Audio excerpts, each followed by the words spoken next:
हरियाणा चुनाव में ब्राह्मण पॉलिटिक्स पर जोर। आखिर हरियाणा में क्यों हो रहा यूपी एनकाउंटर का जिक्र? हरियाणा में क्यों हो रही यूपी की चर्चा? हरियाणा की सियासत अभी तक जाट और गैर जाट के बीच बटी हुई थी, लेकिन विधानसभा चुनाव के सियासी तपिश के बीच ब्राह्मण दाव भी चला जा रहा है। दरअसल कांग्रेस के राष्ट्रीय महासचिव रणदीप सिंह सुरजेवाला ने बीजेपी शासित राज्यों में ब्राह्मणों के साथ हुए अत्याचार के मामले को उठाया। इस दौरान उन्होंने कहा कि उत्तर प्रदेश की योगी सरकार में ब्राह्मण समाज का उत्पीड़न हर जिले की दास्तां है। योगी सरकार में ब्राह्मणों को चुन चुन कर मारा गया। ब्राह्मण समाज का अपमान बीजेपी का डीएनए बन गया है। ऐसे में सवाल उठता है कि आखिर सुरजेवाला हरियाणा चुनाव में यूपी के एनकाउंटर के जख्मों को कुरेद कर क्यों हरा करने में जुटे हुए हैं। दरअसल रणदीप सुरजेवाला ने कैथल के खुर्निया पैलेस में सर्व ब्राह्मण सम्मेलन को संबोधित करते हुए बीजेपी को ब्राह्मण विरोधी कटघरे में खड़ा करने की कवायद करते हुए नजर आए। इस दौरान सुरजेवाला ने कहा, हरियाणा में तो ब्राह्मण समाज पर अत्याचार हुए ही हैं।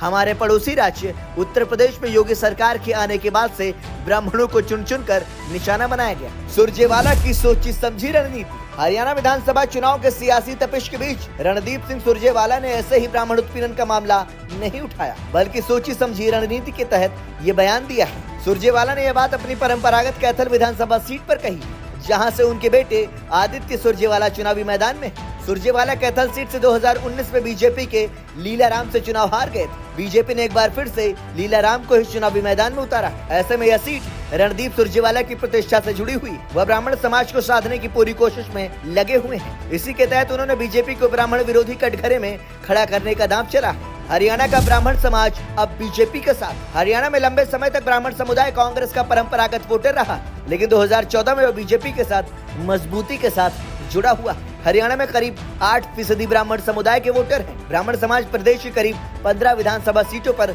अच्छा खासा असर रखते हैं और 3 लोकसभा सीटों पर उनकी अहम भूमिका है। इसके बाद भी हरियाणा की सियासत में ब्राह्मण समाज कभी भी जाट से आगे नहीं निकल पाया। हरियाणा के सियासी इतिहास में महज एक बार ब्राह्मण चेहरे के तौर पर भगवत दयाल शर्मा संयुक्त हरियाणा के मुख्यमंत्री रहे। हरियाणा की सियासत में ब्राह्मण बिरादरी की अहमियत आजादी से पहले ही रही है। पंडित श्रीराम शर्मा राष्ट्रीय आंदोलन के बड़े चेहरे के रूप में उभरे थे। श्रीराम शर्मा के बढ़ते सियासी प्रभाव के चलते ही सर छोटू राम ने अपनी सियासी धारा बदल ली थी और गांधी जी की आलोचना करने लगे थे। इसके बाद से सियासी इतिहास पर नजर डालें तो पाएंगे कि प्रदेश में पंडित श्रीराम शर्मा बनाम चौधरी छोटू राम की राजनीति चलती रही। इसी तरह हरियाणा की सियासत में श्रीराम शर्मा और भगवत दयाल शर्मा के बाद विनोद शर्मा से लेकर रामविलास शर्मा तक कई ब्राह्मण नेता आए, लेकिन सत्ता के सिंहासन तक नहीं पहुंच सके। विधानसभा चुनाव में कांग्रेस से आगे भारतीय जनता पार्टी। लोकसभा चुनाव 2019 में जाट समुदाय के मक्का कहे जाने वाले रोहतक संसदीय क्षेत्र से बीजेपी के ब्राह्मण चेहरे के तौर पर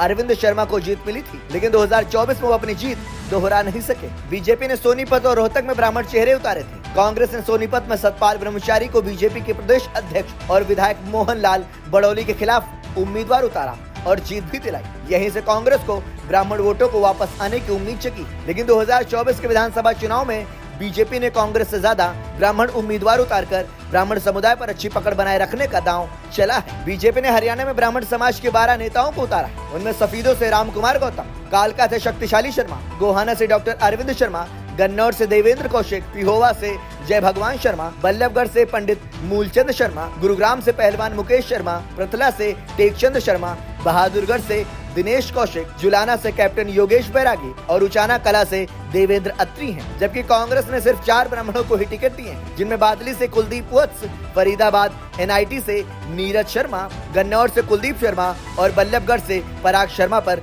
भरोसा जताया है। हरियाणा में यूपी की चर्चा क्यों? हरियाणा की सियासत में ब्राह्मण समुदाय के वोटों को लेकर कांग्रेस और बीजेपी के बीच शहमात का खेल जारी है। भूपेंद्र सिंह हुड्डा से लेकर रणदीप सिंह सुरजेवाला तक खुलकर ब्राह्मणों को साधने में लगे। यही वजह है कि विधानसभा चुनाव से पहले भूपेंद्र सिंह हुड्डा ने ब्राह्मण समाज से किसी नेता को डिप्टी सीएम बनाने की वकालत करते नजर आ रहे हैं। वहीं अब सुरजेवाला ब्राह्मण कार्ड खुलकर खेलते दिख रहे हैं और बीजेपी को ब्राह्मण विरोधी कटघरे में खड़े करने का दांव भी चल रहे हैं। इसके लिए यूपी का हवाला दे रहे हैं, जहां पर लंबे समय तक ब्राह्मण समुदाय के नेता सीएम बनते रहे। कांग्रेस इसीलिए भी यूपी का उदाहरण दे रही है क्योंकि ज्यादातर सीएम कांग्रेस के बने हैं और बीजेपी ने किसी भी ब्राह्मण को यूपी का मुख्यमंत्री नहीं बनाया है, जिसे लेकर कांग्रेस नैरेटिव सेट कर रही है। इन सब बयानों के बीच फिलहाल भारतीय जनता पार्टी खुद को ब्राह्मण हितैषी बताने में जुटी हुई है। अब इसका असर विधानसभा चुनावों पर कितना पड़ता है, ये देखना दिलचस्प होगा। Bureau report, संदेशवाहक।